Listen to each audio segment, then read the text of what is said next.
Good morning. Good morning.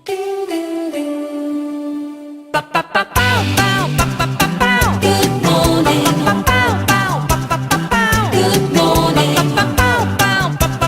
Beautiful day. It's a beautiful day.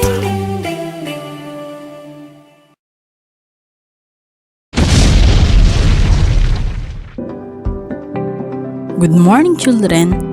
Today, we will be reading phrases, sentences, and short stories consisting of words with short E. Then, we'll answer the who, what, and where questions about them. But before that, do you know what is a phrase? A phrase is a group of words that does not express a complete thought. Now, let's start to read. Fed the hen. A red bell. Fell into the well.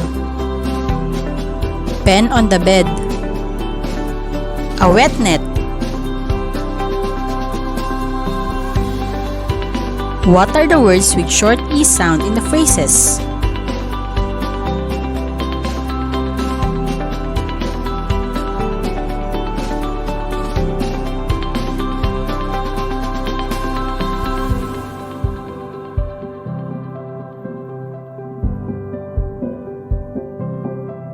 Match column A to column B.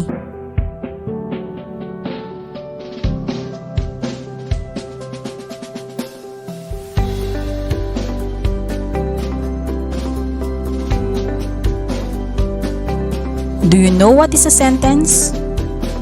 A sentence is a group of words that expresses a complete thought. Now let's read sentences with short E sound and answer who, what, and where questions.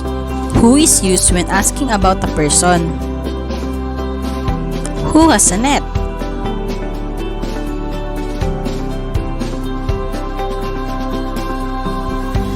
Who fed the hen? What is used when asking for information about something? What is on the bed?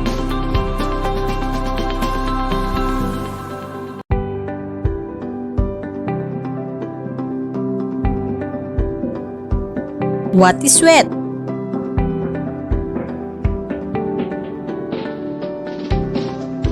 Where is used when asking about a place? Where is the pen?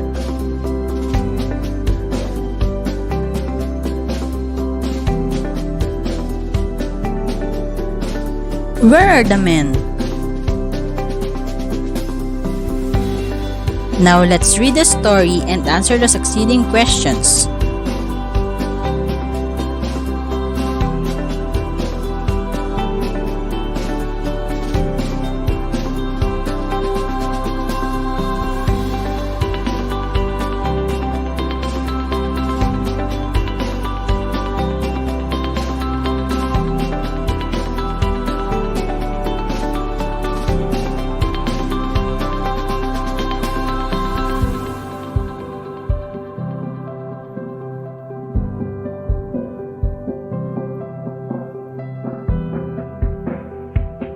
Let's have some exercises.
Who is used when asking about a person?